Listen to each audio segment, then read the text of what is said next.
Step 1, wake up early, gonna rise with the sun. Step 2, get some good, some food in you. Step 3, think real hard about what you wanna be. Step 4, everybody just do your thing. Wake up, today's gonna be a good day. Wake up, today's gonna be a good day. Wake up, today's gonna be a good day. Wake up, today's gonna be a good day. Wake up, today's gonna be a good day. Wake up, today's gonna be a good day. Wake up, today's gonna be a good day. Wake up, today's gonna be a good day. Yo, set your affirmations, aspirations. I got shit to do, the aftermath of preparation. Good food, good mood, blood in circulation. One step at a time, yeah, that's how you make it.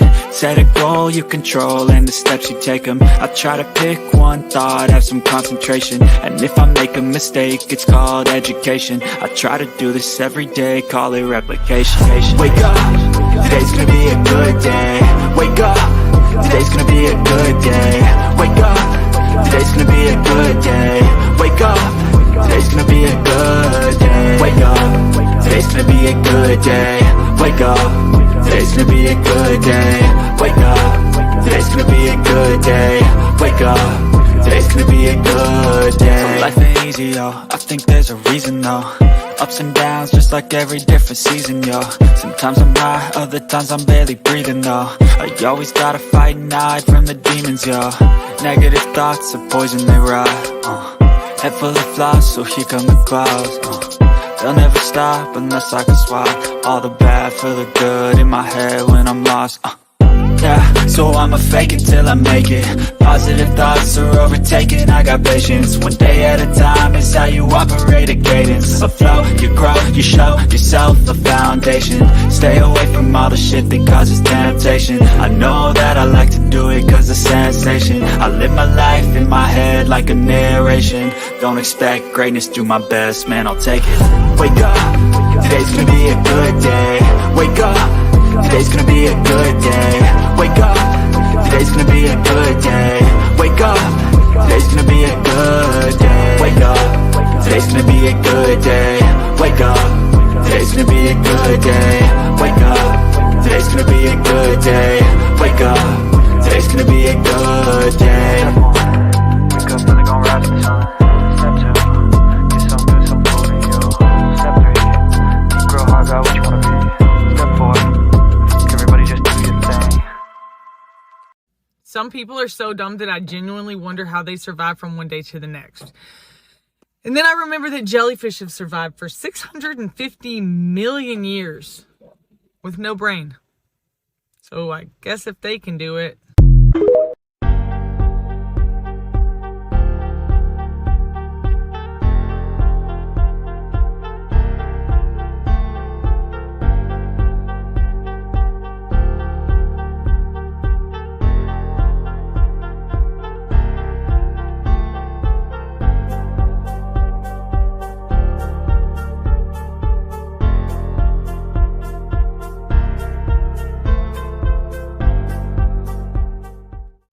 Welcome to the Bullhorn Betty Coffee Club.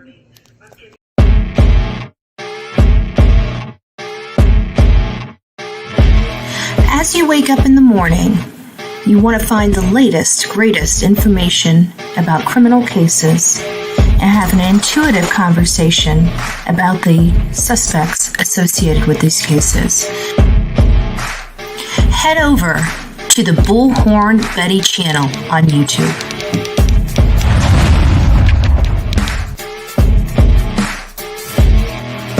Get breaking news right here on the Bullhorn Betty channel.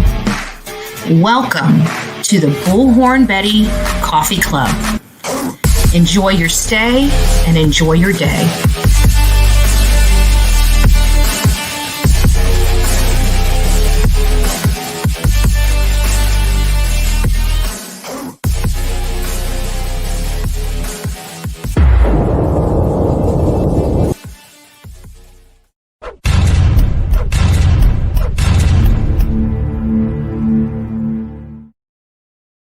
As you guys can see, the drama-free zone has been put back in place. We gave Dolly, we made enough spectacle. We gave Dolly enough of a break. People are hating on Bullhorn Betty, and we love it. So it actually makes me laugh. It really does. Some of the stuff that they say just is so hilarious.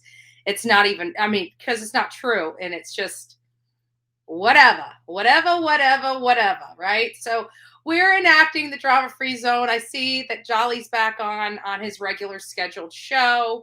And as many of you guys know, I'm devious in nature. Therefore, if I see an injustice, I will do what it takes to distract and point the finger. Look over here so you're not looking over there. Yes, I play that game too very well. So good morning, all. Good morning. I don't know how many of you guys, I know it's Sunday and it's early, and you're probably wondering, why are you up so early? Because we're getting back to our regular scheduled show, right? And our regular scheduled show is the Coffee Club. So, good morning, biatches, out there in the land of YouTube. We have enacted a 2-day comment, so people are not going to be able to comment unless they've been here for 2 days. And it's because we know when we kick up drama, we got those cockroaches that like to infiltrate, and they like to come in and, gaslight and stuff like that because they got no life. So I notice, I know what I do. I know how to play the game now. Maybe last year I was a little naive, but this year much more experienced. We'll say that we're right up there, right? So I know their calling cards. I know exactly what they do at all times, whether they like it or not. It's common sense, right? They're very predictable. So we're going to go ahead and enact for 2 days, and it's just going to be for a little while. So all the true new subscribers that would like to comment, that have just signed up here in the last day or two, I'm sorry, you're not going to be able to comment on this particular live or chat. You can comment in the comments below, but you're not going to be able to chat in the chat box. And that's done purposefully because we have these things called cockroaches and jellyfish out here in the land of YouTube. I did a video. I was, I've been up since like 4 o'clock. And so I was, looking at topics of conversation to have with the audience. To engage the audience. And I came across a post from Jennifer Coffendorfer. If you guys have not watched that video, I recommend you guys watch it. It's discussing Papa Roach, talking about the cockroaches, right? So at the end of the day, it kind of does full circle. And like just Samantha, we're going to talk about her perspective, and then we're going to talk about some of the rumors in my perspective, because I thought just Samantha brought up a great theory. And these all are theories because we don't have the full truth. We have part of the truth. We have conjecture. We have just enough that we can formulate an opinion, but not enough that we're going to get it right 100%. Like we may be able to really hone in on some stuff and get some stuff right, but there's a lot left that we don't know about in this case, and we're not going to know about for a few more weeks until the dockets open back up to the public. Right now, we're under a gag order while law enforcement finalizes their investigation, and we're hearing things like co-defendant and, possible second arrest and all these things that, that is out there. And we don't know if it's misinformation. We know that there are social media people out there that are intentionally throwing out speculation as fact and are misinforming their audience. We see it each and every day. We try to stay away from that here on the Bullhorn Betty channel. So getting true to the facts, there are a lot of even mainstream media, some national organizations such as News Nation that is really, looking at some of this speculative stuff. And it's going back to Papa Rodger. Papa Rodger, for many people, they believe that was Bryan Kohberger. I remember pulling some of the comments in the Facebook group myself, and not almost in unbelief, like even with the sheath. It wasn't until for me personally that I met with the Gonzalez family. We were out at lunch, and it was, I believe, Olivia that said that she believes that they found the sheath. Now, she never said they did, so I don't know. I'm unsure if she had knowledge of that or if she was reading the same post we all were in the Facebook group. We know that she was really plugged into social media, but we all knew that they were looking for a particular knife prior to the autopsy being done. And why is that important? Because typically it's the autopsy that tells you kind of the size, the type of weapon used. They would have been taking measurements, to make sure that they get an idea of what it could be. But we noticed that law enforcement literally, I think it was, they were murdered in the early morning hours of the 13th. I believe, they weren't called in until around noon on the 13th. I believe it was like the 14th or 15th. That they were going to all these stores looking for any information or any receipts for a purchase of a particular well, that's good news. So I just got a message from our lovely Sepsis Kills, and she is being discharged from the hospital this morning. So she's one of our mods in here. We love her to pieces. And I just got good news. So I'm glad that she is not modding today, because I think her getting checked out of a hospital, yes, she mods for us when she's in the hospital on her deathbed. I love her. I remember when she didn't come into this chat room for like a couple weeks. I was like, I haven't seen her. I kept saying, if anybody knows who she is, please reach out to her. Like I was really missing her. And I know her medical condition. So it's like, I get so nervous when I don't hear or see from her, but she's getting checked out. So very happy that she's not going to be modding for us today, because I'd much rather her be heading home in the comfort of her own home. But anyways, getting back to Papa Rodgers, it's just a little crazy because, in all these rooms, and even the sheath, that was brought up by him, and he made it believe, I believe that they must have found the sheath. And the thing with that is that this person didn't seem to if it was Bryan Kohberger. Now, Just Samantha has another perspective, but if it was truly Bryan Kohberger, it didn't seem like he was too concerned about leaving that sheath behind, which goes into my theory that it was intentionally left. That's if we go with the fact that Papa Rodger is Bryan Kohberger. Now, Just Samantha this morning, actually, let me hold up. We almost got 200 people in the chat. You guys, don't forget to hit the like button. Don't forget to tell me your number, and don't forget to tell me where you are from and how cold it is outside. This morning, it's in the 50s here in Florida for me. I'm going to take a few moments to say good morning to everybody. Believe it or not, I was the first one that commented in this chat this morning. So I said, good morning, all. Followed by Just Samantha, Dodo Dickinson, nice to see you. ZA, leave nothing but footprints. Oh, that's kind of pretty. I like that. ZA, who else do we have? Amanda, nice to see you here this morning. I am doing a why can't I just thought of her name and I just forgot it. Hold on, I'll get back to it. I don't know what made me think of it, but I'll get back to it. Patricia Roberts, girls, nice to see you. Southern Granny Wolf, nice to see you. Melissa McNelly, hopefully I didn't butcher your name. Good morning. Pink Peony, hopefully I didn't butcher your name, because I never say that name right. Just an old lady.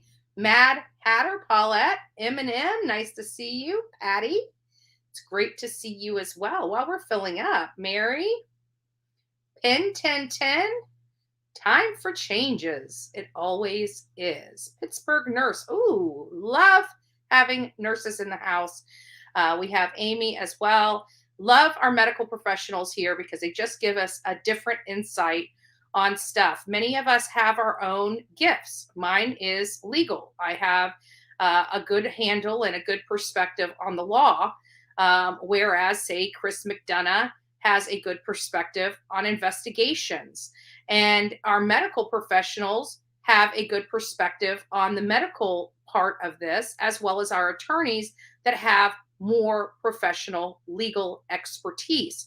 So everybody has their strengths and weaknesses when discussing this case. We even have a psychologist that's on here and body language experts. So everybody has this expertise that they're bringing. And then, of course, we have the cockroach channels that are completely uneducated, completely go off emotion and theory or feelings as opposed to facts and, the case itself, the facts of the case.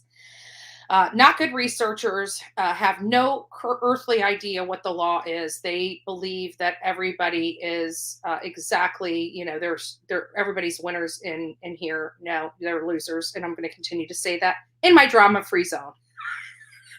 Right? So we got time for change.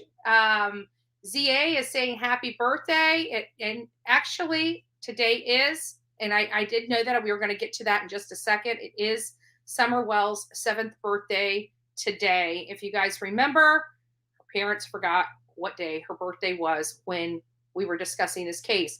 There's starting to become a lot more information coming out about the Summer Wells case in light of Dolly's change of heart and his perspective. And while we, definitely embrace everybody's perspective here, I respectfully disagree in his analysis. Now, many of you guys know I do talk to Don Wells still periodically. I keep in contact with him. Don Wells does not trust Bullhorn Betty, and Bullhorn Betty doesn't really trust Don Wells. But we know that going into this, right? So we still keep he knows that I'm fighting for his little girl, and he keeps in contact with me. If I go silent for too long, he'll reach out and say, hey, how you doing? If he goes silent too long, I'll reach out and say, hey, how you doing? That's the kind of relationship Don Wells and I have.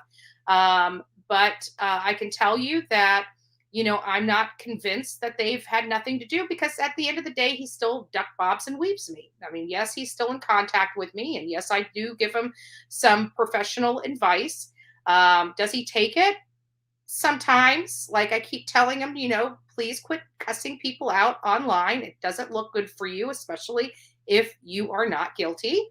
I said, and every time I open this up, somebody just gets his goat and he's, F-bombing him, calling them horrible names, telling them to meet him and all this other stuff. And I really, really wish he would just stop it. But, I can only give him so much advice. He's going to have to learn to take the advice and embrace it and do what he needs to do.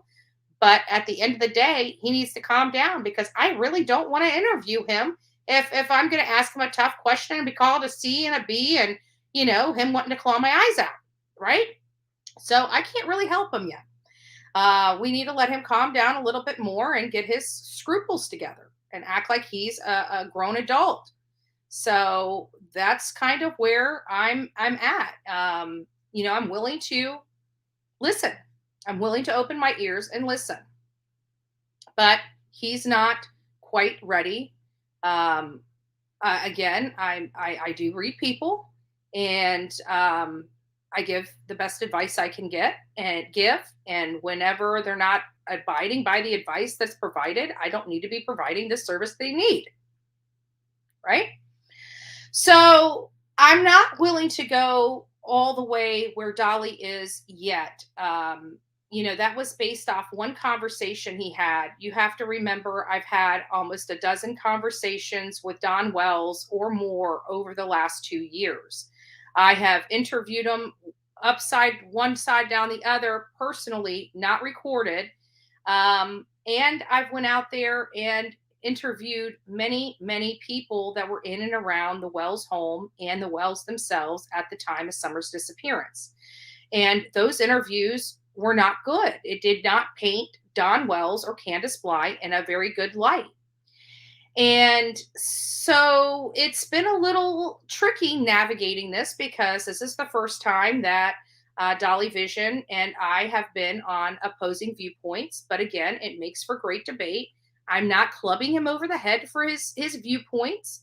I was shocked at first, and I expressed my frustration because of the obvious reasons. A lot of people don't know about the Summer Wells case. A lot of people have lost the original information that we had. So now we've got people coming up and bringing these things back to light as to why we feel that Don Wells is not just Don Wells, Candace. I think everything is with Candace. I think Don Wells is missing his daughter.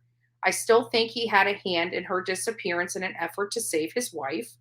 And I'm not going to really change that until he sits down with me and answers my question, either on camera or off camera. I don't care, but I want him to answer every single one of my questions. And I want him to do it in an adult-like manner. I'm not coming to club him over the head, but I have been searching and, bringing his daughter's case to the forefront for quite some time. And so much so that I sat down with law enforcement, me and the group that I was with, sat down with law enforcement for over 4 hours in a 2-day period. That is a lot of detective time with the information that we provided to them, of information that we were able to locate while we had boots on the ground there in Rogersville, Tennessee. Those things, unfortunately, Dolly wasn't a part of when we were there. And sometimes I don't feel that I think he forgets some of the stuff that we uncovered when we were there. And maybe he just needs to be reminded, or maybe he needs to find it out himself. I just don't want him digging himself into a rabbit hole he can't get out of with the Summer Wells case is my only concern. And him being my friend, I have a right to be concerned about that.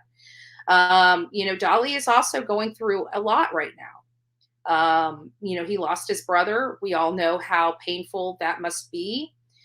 He described it, even to the point that they were wanting somebody to identify him and he couldn't do it. Him being the youngest sibling of all of his siblings, I can understand why an older sibling would be better suited for that particular thing. And we really, our hearts really do go out to Dolly and his family in their time of need and their time of grief. And I hope everybody here shows a little kindness toward our friend in his time of need. Even the cockroaches, you guys can just wait a little bit, for your cockroach leader, BK, we gave him 2 weeks. It would only be fitting, but you know what? You guys are cockroaches and not real adults. So we can understand why you guys don't act like real adults. You sit there and try to say that all of us are so horrible, we're so mean, but look at you. Look at you.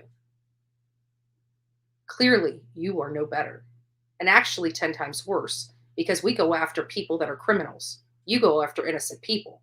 So at the end of the day, this is not looking good for you, okay? You guys are making me look like a rock star with all your shenanigans. I can tell you that.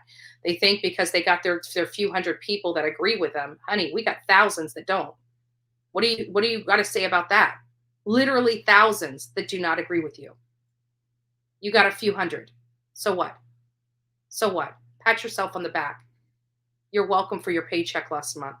You're welcome for your paycheck this month too. It must suck knowing that if I just turned off my lights today, you guys would be broke as a joke. That's sad. Who else do we have? Just an old lady. Yes, it's Sweet Summer's birthday, and we want to say a prayer for her. There's a lot that goes on here. I don't know why Summer disappeared. I know the story that we were given, that she just vanished off her hill. There's no way. There's too many kids that live on lower lying areas that would have been so much easier. This was a very complicated abduction, if that's what it was. And it doesn't sound like Papa Roach sounds like actually he's a singer. He's a singer. That's why I keep saying Papa when I see Rodgers, because I'm talking about the cockroaches. And I say Papa Roach. But actually, at the end of the day, he's probably the biggest roach of them all, right? So, but actually, Papa Roach is a singer. He actually sings, oh hell, I can't even remember. But either way, he's well known. What else was I gonna say? But Papa Rodger, we still had a lot of information, intel coming from him. We're going to get to just Samantha in just a second, because she had some good perspective. So Fun Size is nice to see you, Mad Chatter. Mystified, I see you. Melly Joe, nice to see you as well. Sonia, love it. Love it, love it, love it. Google morning chat. Just Samantha, I think you meant good morning. But who knows? It might be Google. Because we Google everything this day and age. Tasha, it's nice to see you as well. Yeah, there it is. There it is. Papa Roach is a band. Oh boy. Sort of the spirits.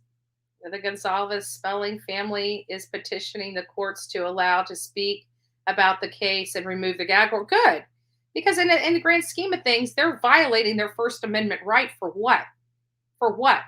Like the case, you've got the man charged. What are you guys hiding? Because at the end of the day, the defense is entitled to this information. So what the F are you hiding? I just don't get it. They need to open up that. They need to cancel that. There has to be good cause for the for that gag order. And I think the stuff alleged, I don't think it's good cause. I really don't. And, we need to know what's going on with Ann Taylor as well in this case, because quite frankly, many of us are kind of mystified as to how she is able to represent him. She was representing a victim's family member at the time she was representing the assailant to the victim. I'm just, my mind is blown, but we've already discussed that. Oh, thank you. I'll get down to you in a second, Jennifer L. Papa Roach, cut my life into pieces. That's right. This is the last resort. Suffocation, no breathing. I got it. Got it.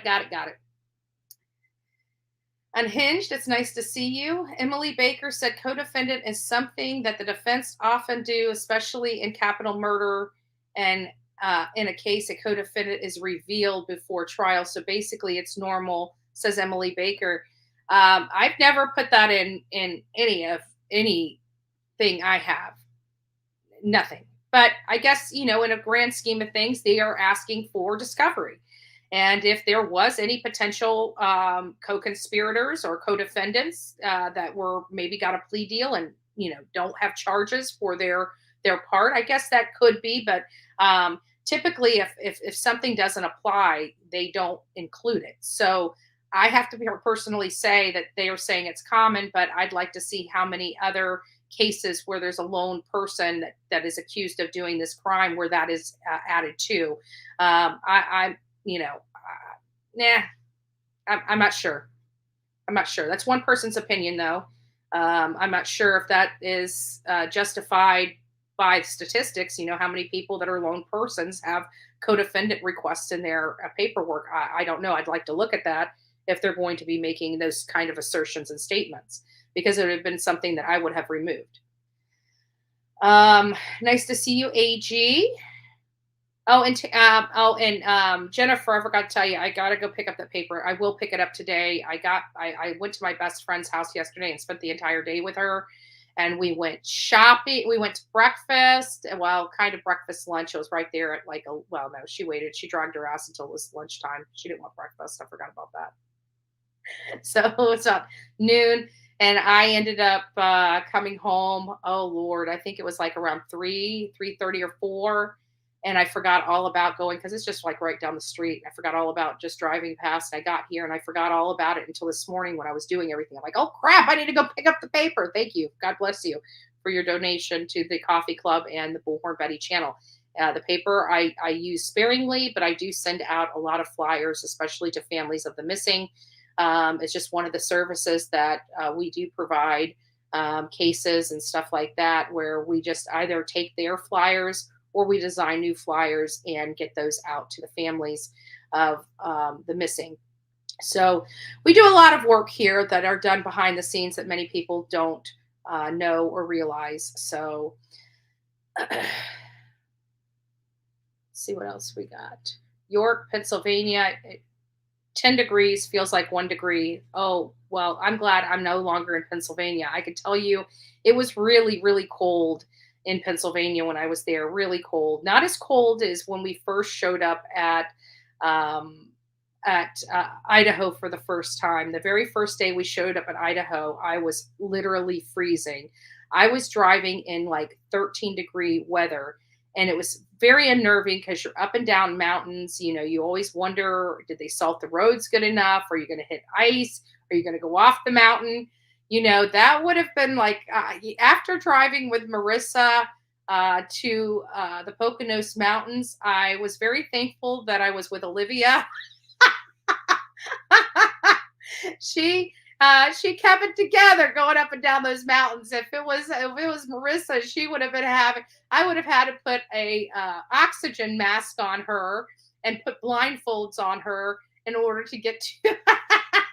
She would have been holding on for dear life, screaming.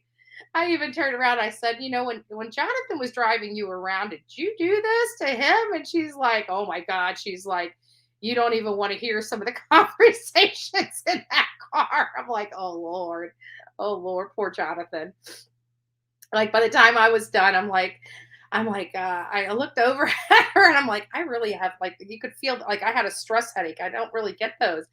And she goes, it might be the elevation in the mountain. She's like, I've got a headache too. And I'm like, okay. She's like, it might just be me. I'm like, okay. I gotta say, we do laugh a lot when we're together. It's quite funny. So, Andrea, I don't celebrate my birthday or my son's. I go to bakery on Donna's birthday and oat. Nice. I don't know where that is though, Quinny. I don't know where that is. Laugh out loud. A C and a B, and let's not forget an A. Oh yeah. Yeah, he does have very graphic language, and every time he doesn't like what I do, he calls, oh, don't forget the W word too. He calls me that, and the N word. He's called me an N word before. I don't know why, but yep. Thank you. Thank you for that. Thank you for that super sticker, or the super chat rather. Okay, so we're now going to get into, I got to find your statement, just Samantha. I may bring you up here. I'm not sure if you want to come up, but so just Samantha had a new perspective. I'm trying to find it real quick. And I thought it was interesting because it has crossed my mind. But with all this stuff, hold on, I got to still go up. I didn't realize how many people have been chatting in here. Well, just Samantha, I'm not going to be able, it doesn't look like I'm going to be able to find that post, but I will, and fix me if I'm wrong. I'm going to go down to the bottom so I can see your comments. Correct me if I'm wrong. Oh, thank you. Thank you. Mab, it's nice to see you. I hope you're feeling better. I saw Don's call come in and talk to Dolly call. I saw, oh, he may have called in to Dolly's channel, you know. That was one thing that Don and I spoke about early on, before Dolly got that sat down with him, because him and Candace, Don and Candace, hated Dolly. And I'm like, why? Like, that man put up a flyer for you. He's a good guy. He'll give you a fair shake. I didn't expect him to just have one conversation with him and do a 180. I was expecting him to, you know, at least, you know, get more out of him before he just, I don't know. Love you, Dolly. I do. I don't want to talk to you about it right now because you're dealing with so much, but I am curious what goes on inside your brain. So we're going to have a friendly debate of facts on this. If you're watching, you probably are in bed sleeping. I know you need your rest, but we're going to have a healthy debate on this, on the facts of this case, because I'm just curious what makes Dolly tick in this particular matter. But I did not hear it. I'm sure it's happening. It seems like Don is starting to reach out to people. Thank God he's reaching out to a little more reputable people than he once was.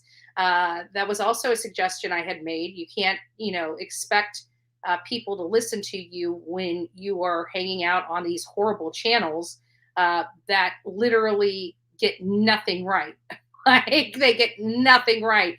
And people just have no respect for them. No matter what you think about yourself, nobody has respect for BK. Nobody has respect for Gap. Nobody has respect for that stinky cabbage chick. Nobody has respect for the voodoo candle lady. Nobody has respect for them. Nobody watches them anymore. So for you to be on that those channels are doing you a disservice. I told him that. You need to have, I even told him, I'll give you a list of reputable channels that if you want, to win over the hearts and minds of people, to change that horrible persona that you have from going on all these crazy channels and acting like a complete idiot.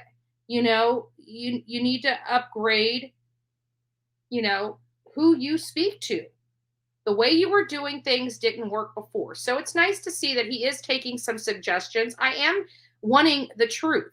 At the end of the day, it is for the truth. We need to find out where Summer is. I personally believe that she's no longer here.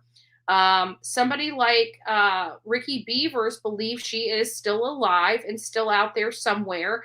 And I know that in here in the chat, we have a mixed bag. So some of you guys believe, like me, that she's gone. Some of you guys believe that she's alive. Some believe that she's been SA'd. Some believe she's been abducted. Some believe she is just gone. So, the whole thing with that is a little crazy. But again, I'd like to sit down and speak to Don and ask him the questions that I have had since the beginning of this case, and still waiting for that opportunity. I'm not going to really say too much until I have an opportunity to speak with him, because you got to remember, I've had many phone calls with Don. I've had many phone calls recorded with Don. I've had, Don even acknowledging that he took showers with all boys and Summer all at the same time in their little shower. We have that. We have him on there saying that Candace never took showers. We have him talking about other aspects, the comings and goings. We have people that were staying in the home talking about the stuff that went on in that home that was not savory, nor should have been seen by a child. So, there's a lot of stuff that we have that needs to come out, because many of you guys weren't with us when we were covering the Summer Wells case. But that's for another topic of conversation. Just happy birthday to Summer Wells. Happy birthday. We pray for her. We're still here waiting for her to come back. Have you ever hear of Walter Trout band, Betty? Walter Trout. Not that comes to mind. The video from Justin was bad on this. I don't know what that means. It says, I couldn't finish listening to the call Ray Don and YouTuber when Dolly was playing it last night. Too much drama, severe cussing, and immaturity. Well, that's why I blocked this down. I think with all the chaos that went around Don Wells, I honestly think Dolly took a knee-jerk reaction and pulled wrenches from good mods. I think there was a better way for him to handle that and to handle that messaging. I'm sure he's probably, trying to get some mods back, but those mods need to be in that chat and helping him, because he's going through something.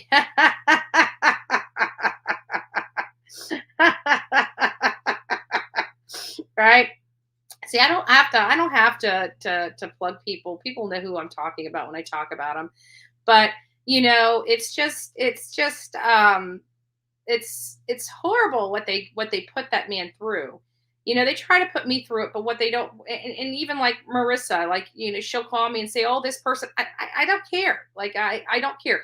When they get a cease and desist letter or a lawsuit, that's when I care, right? That's when you've gone too far. But other than that, I'm sitting back here. I don't care.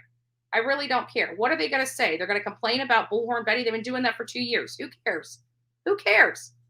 They've been saying I'm going to get arrested for 2 years. Still haven't been arrested yet. Not that criminal. But I guess what? Their people have, right? Their people have been arrested. Look at Eileen. Where's she? She decided to try to stalk us down here in Florida, and she can't keep her sticky fingers off merchandise she doesn't pay for. So she got arrested, right? So I'm still waiting for those lawsuits that are coming my way. I'm still waiting to be arrested, which I've been told for the last 2 years I'm going to be arrested. I'm still waiting for them to bring my channel down because they keep saying they're going to bring my channel down because I cover true crime, even though they can be the nastiest people in the whole entire world and say some of the foulest stuff. But somehow my channel that covers true crime is coming down. Okay. Now, if anybody really believes that, you're an idiot. And yes, I mean you back there that are sitting there watching this channel, just waiting to get a clip of me, right? I don't do that to you guys. Why? Because I don't care. I don't care. Have I been arrested? Yes, I've been arrested. Have I been arrested a lot? Yeah. Have I been arrested 42 times? Not even close. Not even close. You're talking about tickets. You're talking about I've sued people. I've been sued by people. They took a court record and tried to say every single, even the ones that said citation. That's an auto citation. Trying to say I was arrested for a citation. If we got arrested for citations in Manatee County, the entire county would be in jail. Okay. Just saying. Thank God I'm not who I used to be, because if I was, these poor people wouldn't even know what to do with themselves. I can tell you that. Good morning, Vet Girl. Nice to see you. Hey, victim came forward that was 5 years old. Summer was 5 years old when she went missing. No one takes up for the victim anymore and excuses a grown man's behavior. I'm not sure who you're referring to. Send me an email about it. I will scream bloody murder about it. I don't know. I think every adult in the family essayed her while Allie basically said it. So it was in Candace's interest to get rid of her. And they were saying that Don told Dolly that CPS had already been there the day before. That's not true. That's not true. That's not what Don and Candace said to the public when this case was going on, because the boys were there supposedly cleaning the house because they had CPS coming the next day.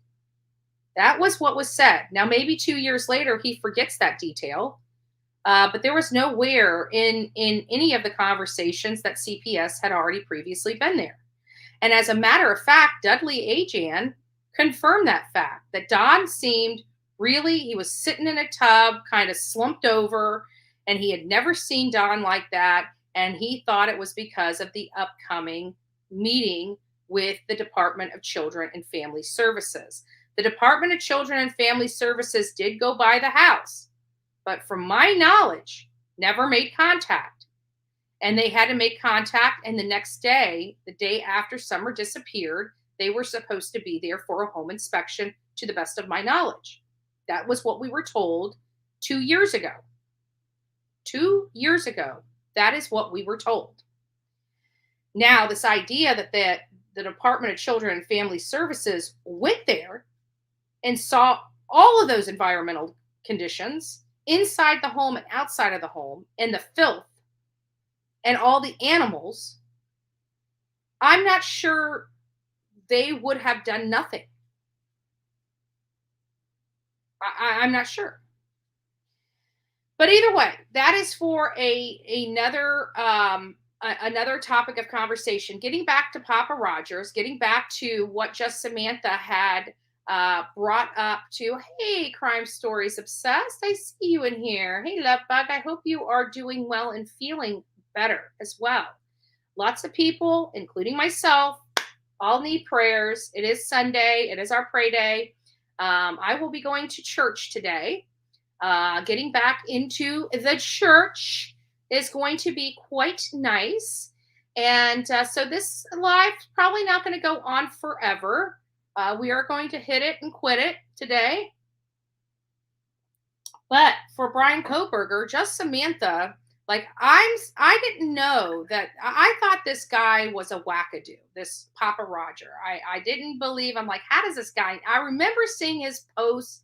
I remember the detail of his posts, and I remember a lot of people jumping on and making videos about some of the stuff that he was stating. I personally thought it was somebody that was just gaslighting and spreading falsehoods and misinformation for people to gather and run with. But, the hindsight is 2020. Oh, it's Saturday. Oh, crap. I'm not going to church until tomorrow. I'm a day off. Well, we got some time today. Thank you, Sonia. Damn it. Yeah, I need to pray about that. All right. Well, tomorrow I'm going to church. We actually do a church tonight.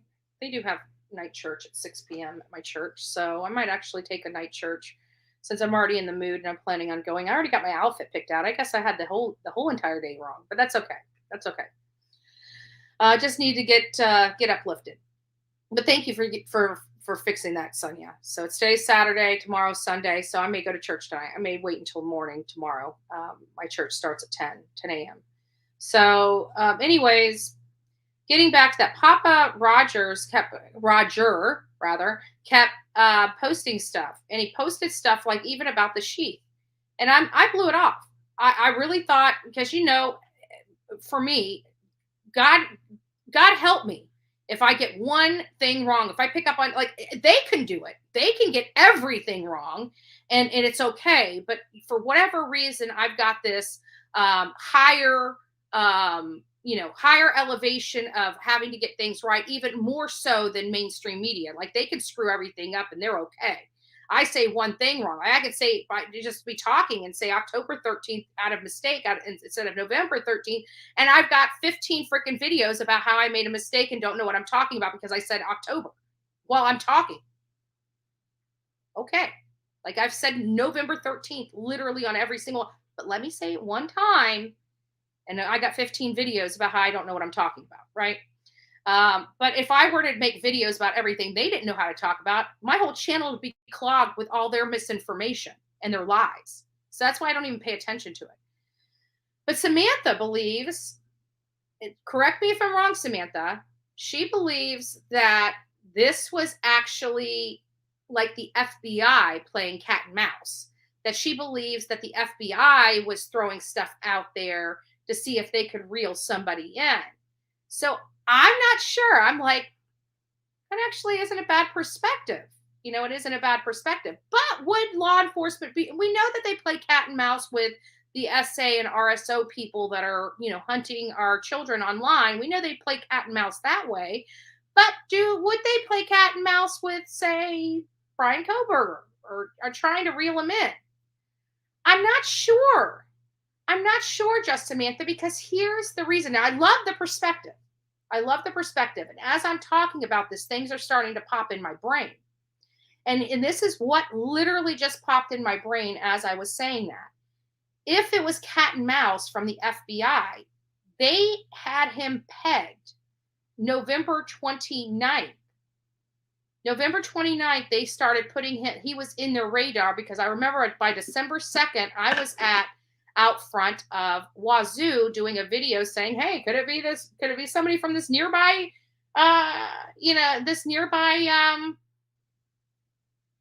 university? Never once did I realize that it really could be. I mean, it was just a perspective that I was like, could it be a rivalry? Could it be this? I didn't have some inside knowledge that brought me there. It was just as simple as me going and getting a cup of coffee, looking up, and it was right across from the sign of Wazoo. And I'm like, Olivia, there's another university. They think it's a university kid. What if the kid didn't even come from the University of Idaho? What if they're from this university? I'm going to take a video. And so her and I went across the street and took a video. But we found out that Bryan Kohberger actually went there. But that's not the point. The point being is that they had him in their sights as of November 29th. November 29th. So they were already following him. Outside of a few hours, they got lost when he left. But they picked up on his trail again, and they found him. Now, the question is, was this law enforcement or was this Bryan Kohberger? This is why I think if Papa Rodgers is Bryan Kohberger, why I feel that way. Because they were already preparing the arrest record and arrest affidavit and getting the arrest warrant for Bryan Kohberger when he made that post on December 21st. He was already in their sights. They were already monitoring his behavior. They were already out there.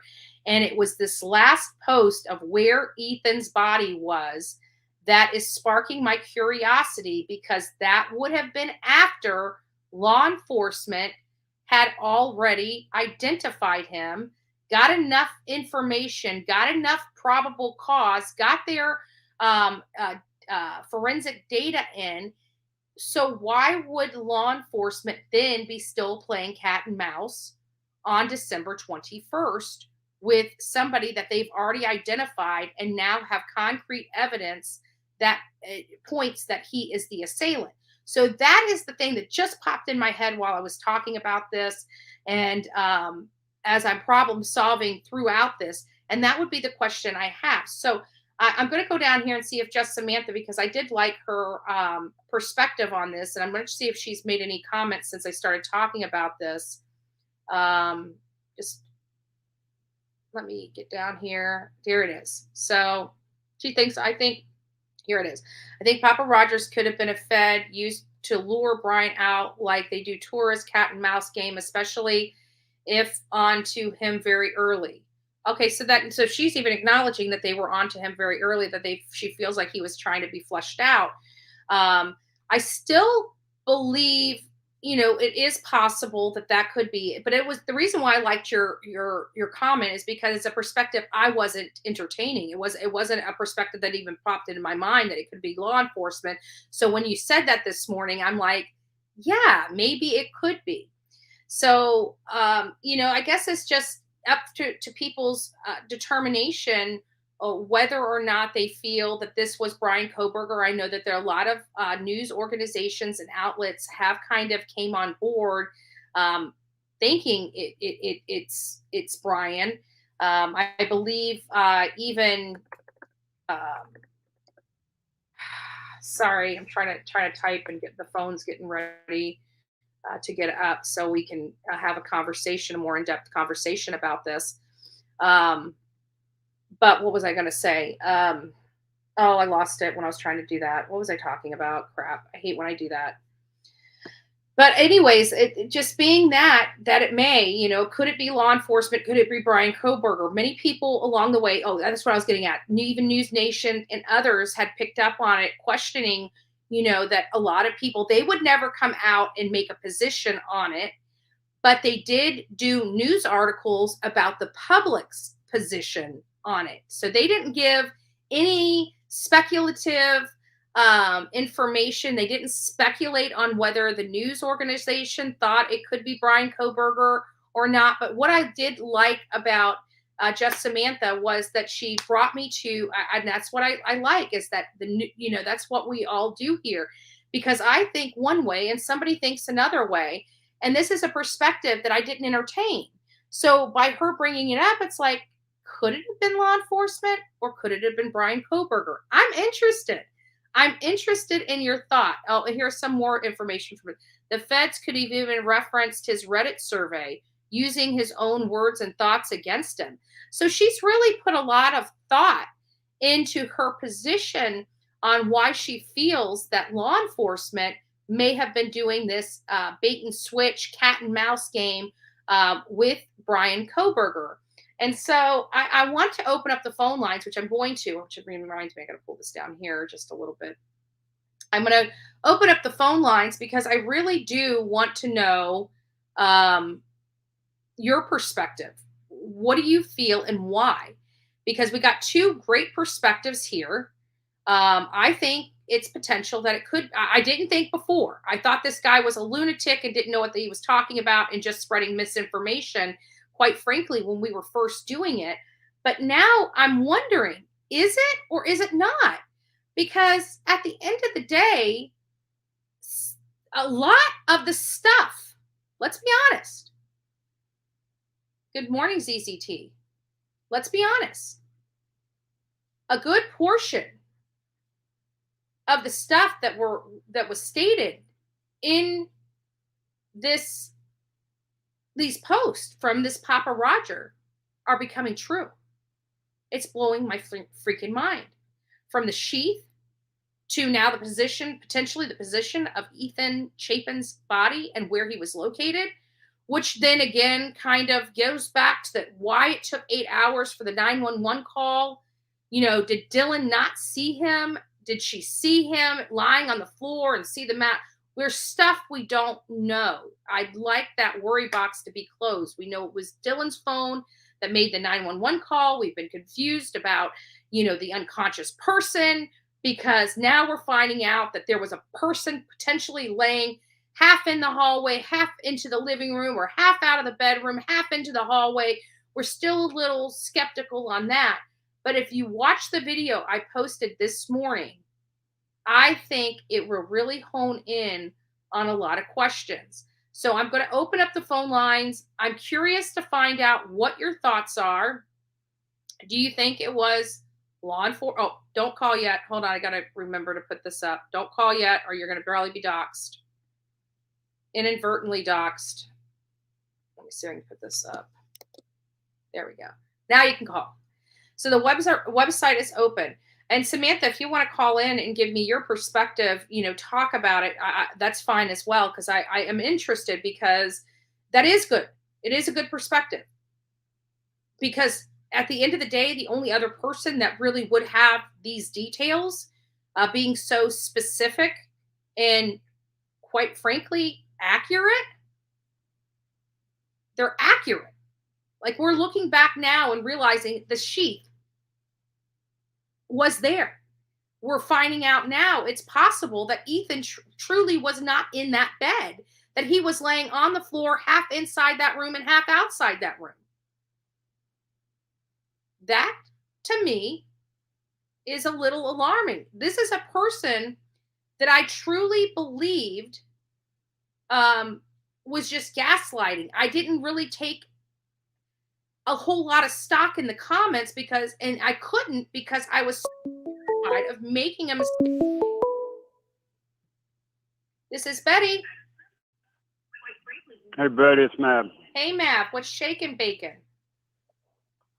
I just woke up, went to bed at 1 and woke up at 4. So you were up when I got up.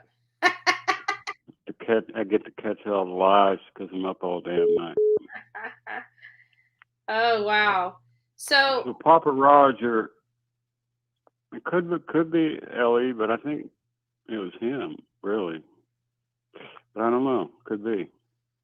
Yeah, and then the thumbnail, I put that on the yeah, the thumbnail looks just like him. Yeah, it does, doesn't it? It's like it's crazy. You can't get that nose from anywhere. Right. Facial structure and everything. So now that it's like hindsight's 2020, and we were all in the discussion group, the Facebook discussion group. We all saw the Papa Rodger posts that were in there. I didn't really entertain a whole lot of his posts because I thought they were so fantastic they couldn't be true. But now that we're kind of at this point in the case, it's like these things are accurate. How can somebody be that accurate? Unless they knew about it. Yeah. I mean, that's the only information the murderer would know. The murderer or law enforcement. So, I mean, that's why I started honing in on just Samantha's comments, because it was a perspective that actually mainstream media didn't talk about either. They only talked about the public thinking that this Papa Rodger was Bryan Kohberger, but they never did the flip side of it, saying, hey, oh, it's just Samantha, it's because I'm on the phone with Mab. Once he gets off, we'll get you up here. So, then we find out that even mainstream media wasn't doing the other perspective, like it could have been law enforcement. But just Samantha brought that up this morning. I thought that's a good perspective. It could have been. I'd like to hear her so I'll drop out and let her call in. All right, love, we'll do. All right, Matt. That's okay. I get you. All right, we'll talk to you soon. Just Samantha, everybody, leave the phones open. Let just Samantha call in. I didn't know that wasn't you. It was Mab. I don't recognize numbers. Only a few numbers do I recognize. So just Samantha, if you want to call in, go ahead and call back in, because I do want to pick your brain a little bit, because this was, again, a good perspective that not too many people were discussing. And everybody's been discussing that they think that this is Bryan Kohberger, but there's only two people that would have these level of details.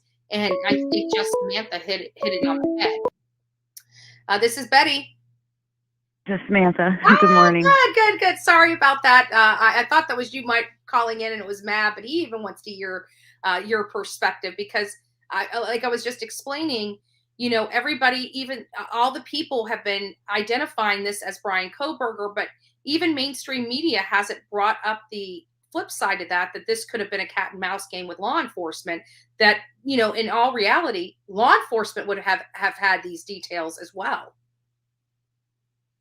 Yeah, I started to think about, like, everybody's saying he's the smartest guy in the room, and why would he leave the digital trail of Papa Rodger on his computer? Even if he logged in at a cafe down the road, I'm sure with today's technology, they would be able to bring it back to him. Yeah, even if he didn't use his computer, he used a computer there. They could have that digital evidence of saying, okay, this number, what was it, the 5746, or whatever the last four of the number, they could identify that person being in the area of that cafe that signed in as Papa Rodger. Yeah, they could definitely, but I would think that they could definitely track that. Yeah, and like I said, with the Reddit survey, it just, I don't know, it just dawned on me after watching TV and everything that the federal government can do, and agencies, and to play the game. And if he did slip up and he had to comment, then they'll trace that back to him. If they were on to him very early and they didn't have the evidence come back yet from the crime scene, so just like waiting it out. And then what if it scared him and he's like, holy shit, they know. All of a sudden he doesn't go to school, and he just ditches and runs. Like, that's very suspect. Yeah. But he was pretty smart. Like, he went back to school, like, as if nothing happened, which is, again, it blows my mind a bit about the conduct of Bryan. Like, if I had done that, I have to think that I would have been completely, utterly terrified, not knowing what to do. And I don't know if I could paint on a happy face and go to school after doing something like that. I immediately assumed, like many others, that, okay, he's guilty with the sheep. But there's so many holes, there's so many questions. And it's like, if you're Johnny Cochran, if you're not, you have to look at both sides. And especially with Dylan, I'm almost more suspicious of her at this point, because now we're just sitting and waiting, and that's a huge gap that, like you said, the defense, they're going to tear her apart. I mean, it's really sad, but her life is never going to be the same. And now we're hearing about the Xana and the fingers. I said in chat yesterday, like, think about when you get a paper cut, a little paper cut, you just make that sound. I don't believe she couldn't have heard anything, especially being on the second floor. If Ethan was in the hallway, opened her door 3 times, it's just, there's too many questions. If they don't find one of the animal hairs, the victim's DNA, the victim's blood in his house, in the vacuum, in his car, I think they're in trouble. Yeah. And Pebbles is saying that she believes that he had help. What are your theories on whether he acted alone or he acted in concert with somebody else? Yeah, unfortunately, I can't see chat, so forgive me for that. But I'm not convinced. I'm not convinced. And people are so honed in on these 12 pings. Well, I read that the marshals that he shopped at, that they took the receipts from, is within the distance of the pings. I live outside of Scranton in a rural area. If I turn on my Google GPS sitting on my front porch, it puts me almost over a mile down the road. Gotcha. So these pings, they say, can be up to, like, depending on your area, 15 to even 25 miles. I mean, I don't think it's that, Yeah, and that far, this, but just like to give you an this idea. college is within, if I remember correctly, 9 miles, because it took us about, I don't know, 15 minutes to go from one university to the other. It's like all of the evidence that we know of is circumstantial, and a good defense attorney like Ann Taylor, and I don't believe she should have to step down either, because people are acting like Jana's mom was her best friend. She wasn't in her life. She didn't know anything about her. Ann Taylor is already well known in her field. There's a whole team of people who worked with her. Mm-hmm. They could have been handling the case with Jana's mom, the phone calls, setting up the meetings. How many times did she really meet Ann Taylor in person? And what did they discuss? Drugs. That extends to the team. Whenever you're in a law firm, the attorney itself doesn't actually have to create the conflict. It could be portions of her team that create the conflict for her. But the problem is that from my understanding, and I didn't know this at first either, that she actually has a power of attorney for Kara Kernodle. See, it doesn't bother me because, like I said, she wasn't in Xana's life. I don't think they're discussing. Probably she didn't even know she had a daughter. Look at all of her charges. They're going to talk about drugs, what I know, who I know, and how to get me out of this.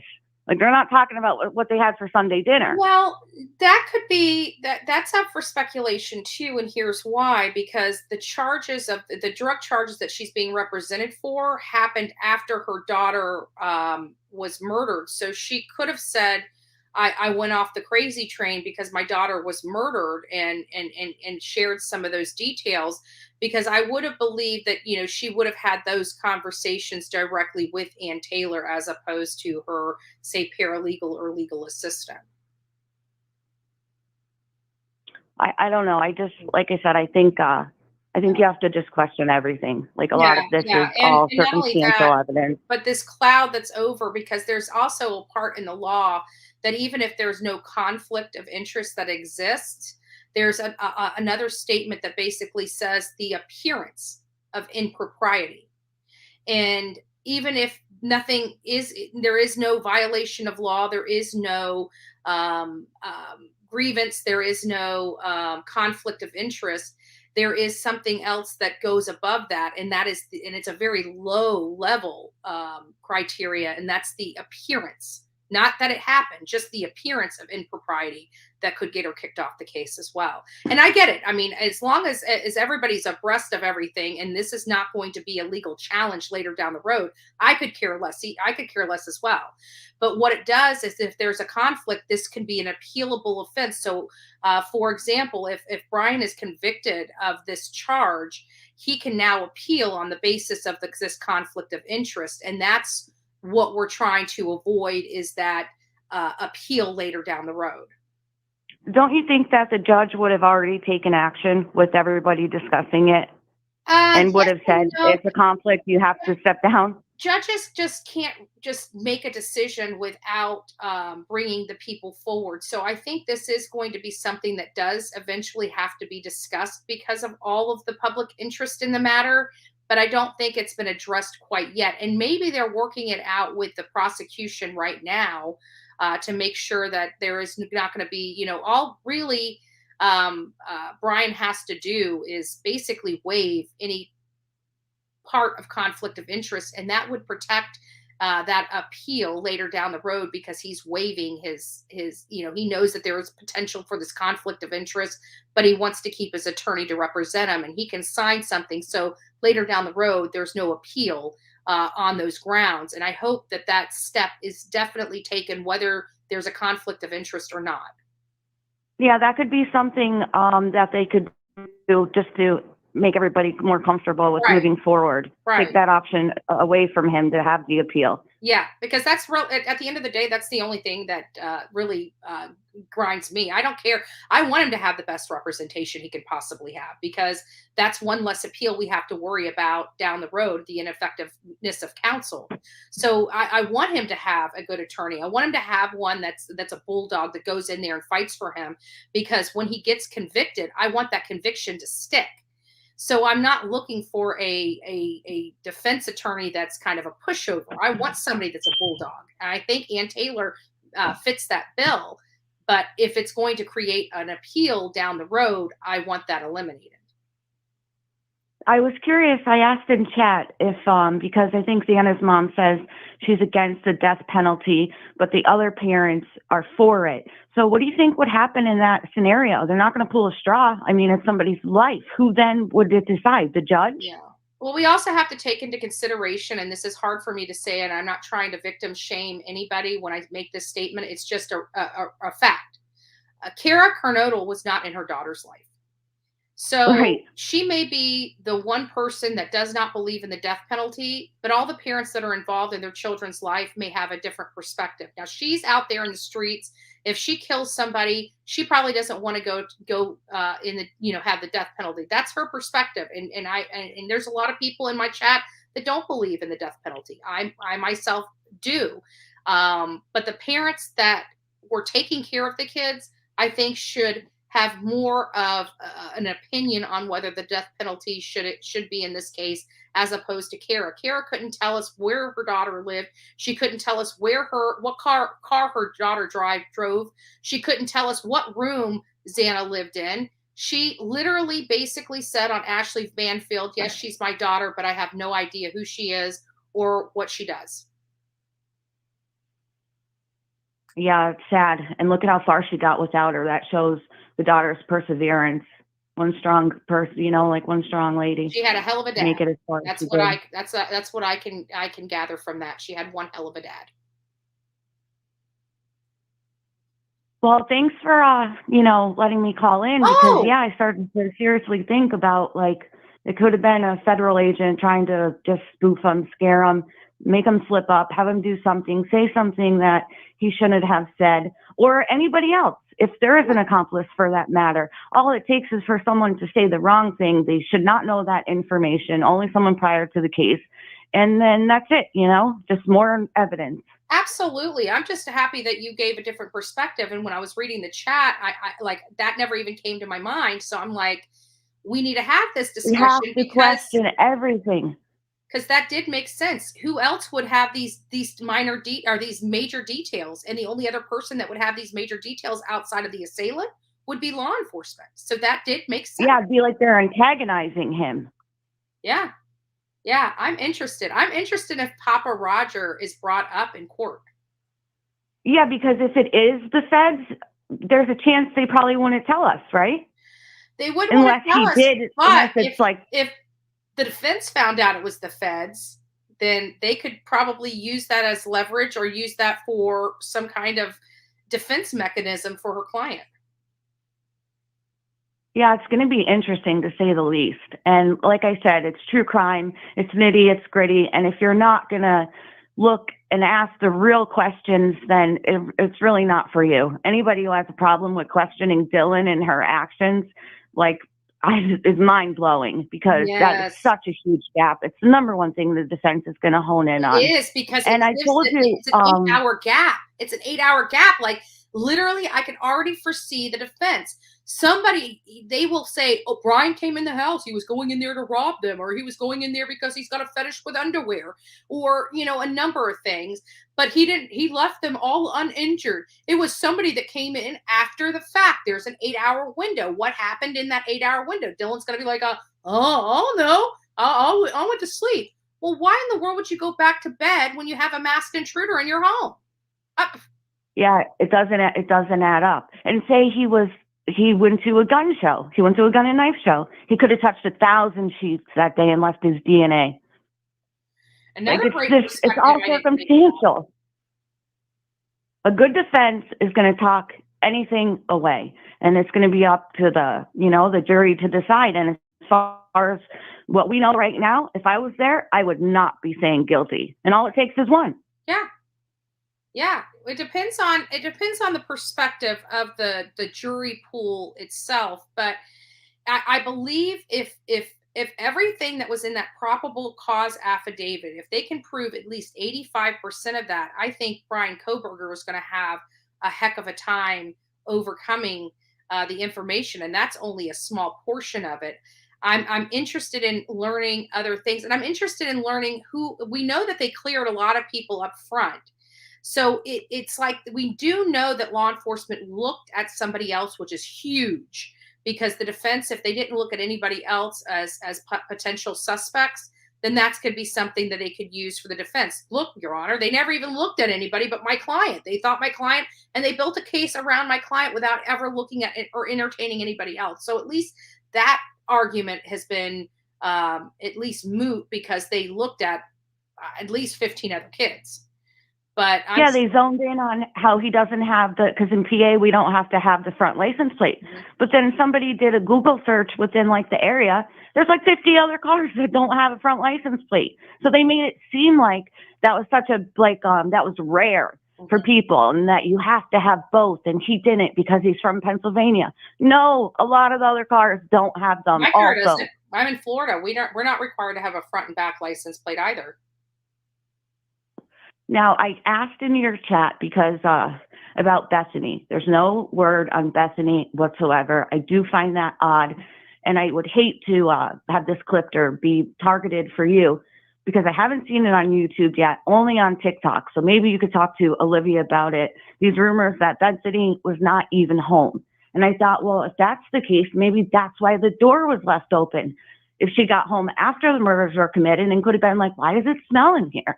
Let me leave the door open a little bit. And then she's going to go in her room and pass out.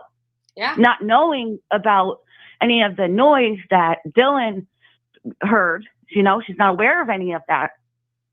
But I haven't seen people speculating about this rumor on YouTube as far as yet, only on TikTok. So, well, like I said, it's all that's speculation. Yeah, let me put this out there. So if we were to look at the Brett Payne affidavit, which I found odd, she actually corroborated that Xana, and this is where it gets choppy. So just hear me out, and then I'll let you respond.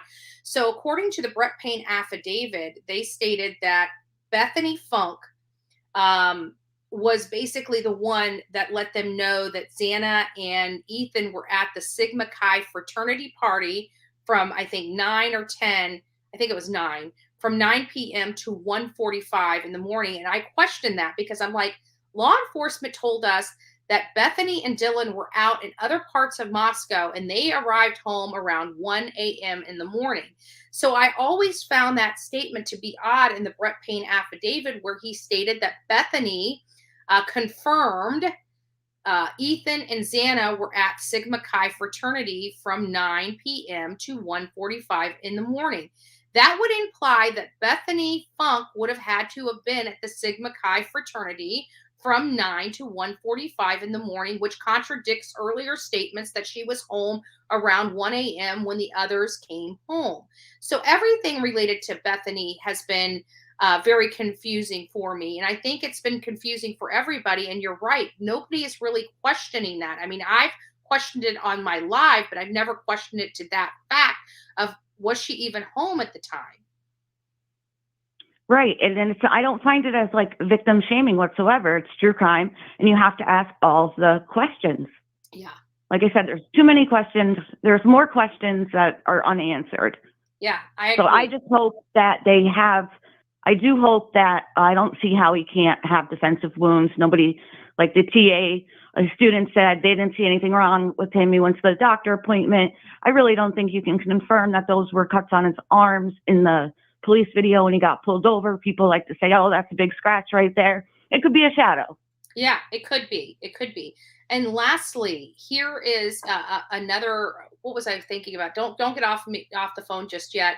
Because we were talking about, you had said right before his cutting, you were talking about something else, and I can't remember what it was. My brain is like fried for some reason. It was related to their.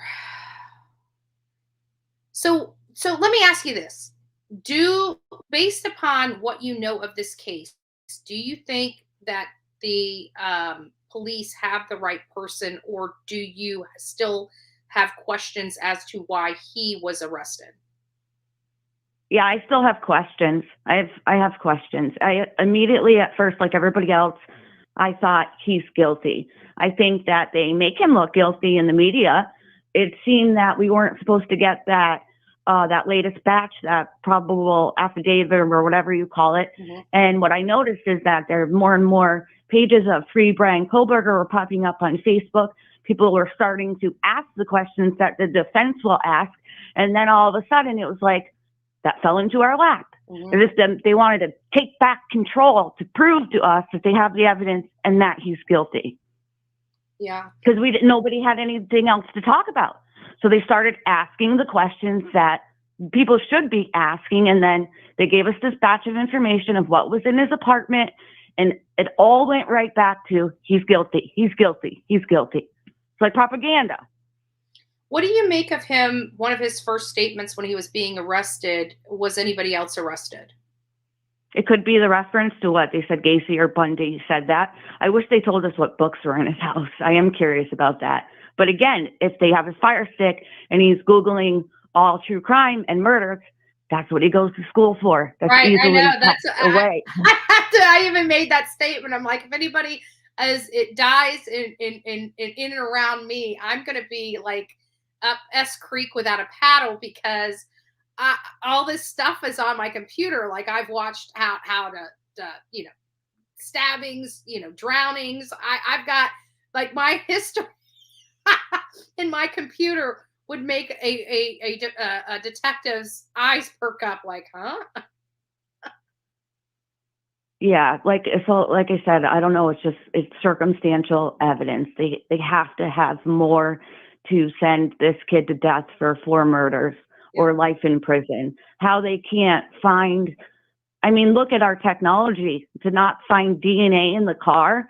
Well, we don't know that. That's going to be pretty tough. They've never alleged. So hopefully they have. Yeah. Is what I mean. Like they need more in my eyes. I give you that. I do. I am curious, but I'm more curious as to, because there's a lot of stuff that we haven't received the results back on. And that is, they did the search warrant. Thank God Olivia and I were in the area at the time that Bryan was talked to. So we were able to go to the house, but we know that there's blood stains on a few things. One that's a larger blood stain, one that a few that are smaller or droplet-like and transfer type of stains.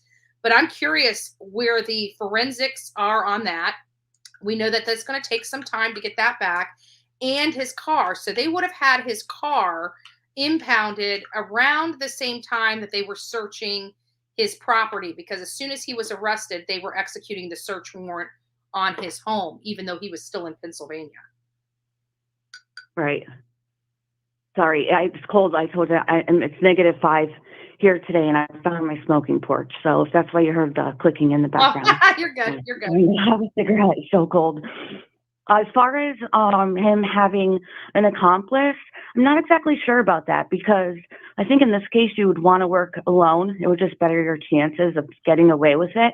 But that Reddit survey I find really interesting, because what if he met somebody older, somebody more crazier with the same type of tendencies and kept them out of the study, but became friends with them like a mentor who almost helped him or gave him more ideas, who was into the same type of stuff?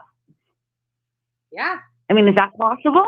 It is. And we've heard about it. We've always heard that, even in a lot of these cases, I think even BTK had spoken to a few people that were kind of like him, but not at some point, throughout his thing. I think somebody knew something was off about him, and nobody said anything. I think there is somebody that BK has Bryan Kohberger has spoken to. Yeah, in the 4chan post, I'm hiding out in shithole Pennsylvania. Come and find me. Ooh, that's really suspect. What are the chances they honed in on Pennsylvania out of all the states? Holy crap. I missed that post. Yes, 4chan, I was so skeptical because, again, I'm Bullhorn Betty, so it's not like I get the luxury of making mistakes without being completely clubbed over the head. So I'm very careful and very cautious about what I do present and how I do present it. But I was reading through the 4chan stuff, and some of the stuff was so outlandish that I couldn't believe it. But, even this Papa Rodger, I didn't believe at first. I thought it was somebody gaslighting. So now that it's doing full circle, I'm like, maybe I should have talked about that. Maybe I should have thrown this out. Maybe I should have thrown that out. And now I'm kind of playing catch up here. trying to make heads or tails of it. And then we're hearing that it could be law enforcement. And I'm thinking, this puts a whole new spin on all of this. Yeah, just like I said, I started wondering, he can't be if he's so smart and wanting to become the police officer and studying forensics, he's not going to leave the digital trail. Why would he sit at home in his room and put himself out there like that? Could it unless he's the dumbest guy also. The only explanation that I've come up with for that, and it's really more of a speculative one, and it's that just the ego part of him, where he didn't even think that he would even be considered a suspect at all, because he covered his tracks so much, or he at least thought he covered his tracks so much to this point. He turned his phone off that morning and stuff like that. Maybe he didn't, and you would think that he would have realized that they would have checked his digital footprint before and after the event. So you're right. It does call into speculation that this was a pretty smart guy that, was getting his PhD in criminology, which is the study of crimes and criminal behavior. So you would think that he would, without a doubt, have this perspective. But the only thing I've been able to come up with, or at least critically think, was that he just thought he would never have even been entertained as a suspect, and so he was able to be a little sloppier than he thought he needed to be. That's not even that's just a theory. Right. Yeah. At this point, that's what I think we need to do. We need to keep just asking the questions. Just ask the questions, and we can't be so quick to. I've seen so many people that are ready to send the kid to the chamber, and like I said, I'm not stating that I don't think he's guilty. At first, I immediately did, just like everybody else. But then as time progressed, and I'm just like watching and following and reading everything and thinking on my own, well, wait a minute, what about this? What about this? And what about this? There's so much that you can talk away. And like I said, those 12 pings, people think that he's outside the house, like he's next door. No, they have to prove that, like they did with that little 3-point turn they told us he made the day of the murder. Those 12 other pings, he can be down the road. He can, we don't know. Mm-hmm. Yeah, and quite frankly, a white Elantra that year is a very affordable car that many parents would have been purchasing for their children to have transportation, because one, it is a car that is affordable. When you have children going to college, you guys know how unaffordable college is. But you want to make sure your children have one reliable transportation to get to school and from school, and also to be able to come home to see mommy and daddy, So it would have been a car that many kids had or was driving. Yeah, I agree. And I also, I know people don't like to talk about the drug angle, but I mean, they're kids. There's 2 huge colleges. I'm sure there's a lot of partying and drug dealing going on. So I also wonder if that's why Dylan waited, that they did have to clean the house and get stuff out. Maybe she was like a bad acid trip. She didn't think she'd seen what she's seen, and that's why she went to bed, because she was under the influence. There's so many questions. And I think it's really something, I was on that same vein when I thought that, there's something that prevented her from calling 911. And I thought maybe she was under the influence of something and didn't want to get in trouble. So I think you and I kind of agree that there's something more there in that perspective. Right. Okay, well, I'm going to go because I'm freezing. But thank you. Samantha. Thanks, Samantha. We appreciate you taking the time out just to explain your position. I really do appreciate it. And God bless you for calling in. Oh, did I get murdered in the chat? Everybody disagrees? So. I think everybody is kind of on point. They're like, yeah, that's great perspective. I think everybody's kind of, they can see it. They can see it. It's one or the other.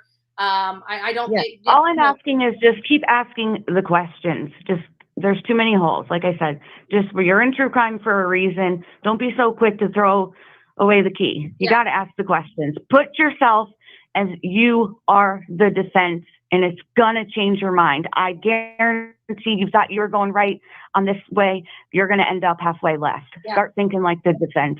Yeah, I agree. Thanks so much for your perspective, and thanks for calling in. Okay, I'll see you in chat. Bye-bye. Bye-bye. So that was a great conversation with just Samantha. I really did kind of hone in on that. I saw that come up, and I thought, that does make sense because they would be the only other people that would have this level of detail. She did bring up valid points. We know that I got brutalized for questioning the 911 call with Dylan, and I was very upset that it took her 8 hours to call. But at the end of the day, we have to realize these are things that the defense is going to bring up, and we wouldn't be a smart group if we didn't have these discussions about, like, say, the 911 call and about Dylan's behavior in and around, because this does create a hole from the time that they were killed to the time that they were reported, that somebody else could have come in and did it. And if she says, oh, I went to bed and fell asleep, then it even bolsters that. Well, how do you know somebody else didn't come in and do this horrific crime? So there's going to be a lot that goes on. Unfortunately, Dylan is going to be put under the microscope, she's going to be put under this microscope by the public opinion, but she's also going to be put under the microscope when she has to go to court. She is a witness in this case. She is going to be treated as a witness in this case. She is going to be called as a witness in this case. There's not going to be any way around Dylan not being called to that witness stand there, unless Bryan Kohberger gets a plea deal and works the plea deal angle. Dylan's going to be on that stand, and Dylan's going to have to answer for this. She was the only one that apparently saw. People are questioning whether Bethany was home. I have to think at this point that Bethany had to have been home if she confirmed the timing that Xana and Ethan was at the Sigma Chi fraternity. And it also further implicates that Bethany may not have just been anywhere out there in the Mascow community, that she may very well have been at the Sigma Chi fraternity party with Ethan and Xana, based upon how that affidavit was written. But again, like just Samantha says, there's a lot of holes that have to be plugged and have to be filled. And, I have to agree with her, because at the end of the day, if we don't ask these questions, they're going to be asked by the defense or they're going to be asked by the prosecution. And we're going to be behind the 8 ball if we are, have our tail between our legs and don't want to be, don't want to address these things, don't want to address the elephant in the room. We have to. And the elephant in the room is, did Bryan Kohberger do it? There definitely was a window of time that somebody else could have definitely come in that house and did it, an 8-hour window nonetheless.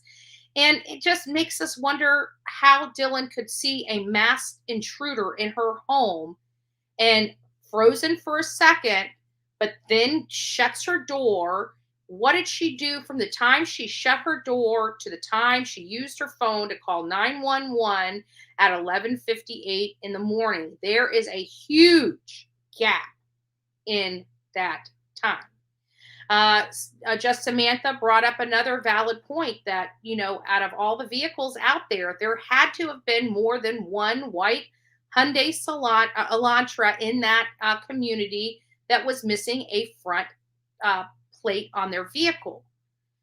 So maybe, I would like them to at least address that. Yes, there were, 2 or 3 cars. The reason why it couldn't have been one of these 3 cars is because, the phone pings weren't there in the area that they were. We could see that the phones were in a stationary position or over here or over there. They didn't really get into those details. And I'm curious about those details as well. So guys, it is Saturday. I am going to prepare a later live later today. I hope you guys all come back for the later live, but we are going to do it, I would say, probably this afternoon. About 1 or 2 o'clock in the afternoon. We're going to come back here and we're going to continue this conversation about Bryan Kohberger, about Papa Rodger. I want you guys to all leave here and go watch the video so you guys are abreast of what we're all talking about. I did a video before I came live. I want you guys to all watch that video. I want you to come here with all your opinions and speculation and I want to have a good conversation this afternoon around 2 p.m. We'll have another hour to 2 hour conversation about this. But I think you need to get your perspective. And I want you guys to research Papa Rodger. Research him and come up with your theories, come up with your speculation. If you have stuff, send it to me, and I will pull it up on the screen when you come on the panel or come on the phone to discuss it. I will actually put your stuff up here that you're referring to so people can get your perspective and understand why you feel this way. I want to have this. There's no wrong answers in this. So I want to have the differing of opinions. I want to have the good, healthy debate about the facts as we know them in conjunction with the speculative portions of it. So go out there, watch that video. We'll be back here at 1 o'clock. Or 2 o'clock rather. I'm going to go ahead and set up that live right now so we do not miss it, and you guys can set the notification on it so you won't miss it. And let's have the conversation. I want in-depth conversation. I want full chat participation in it. And again, send me anything that you would like brought up while you speak. Send it to bullhornbetty@gmail.com. Let me know in the subject line, your name, your YouTube name. So when you do call in and tell me your name, I can go and pull it from the email and present it to the audience as to what you're talking about when you're talking about it. So I think it'll be more of an empowering conversation, more in touch with everybody, and we can have a real good conversation. Who knows? We might be able to figure something out. So anyways, God bless you guys. Don't forget to be fearless. If you see something, say something. An ounce of prevention is worth a pound of cure. And until next time, be safe, and we'll see you this afternoon.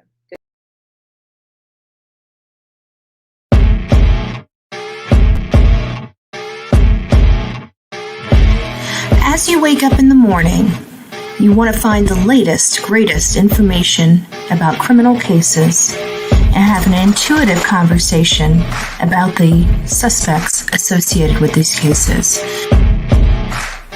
Head over to the Bullhorn Betty channel on YouTube.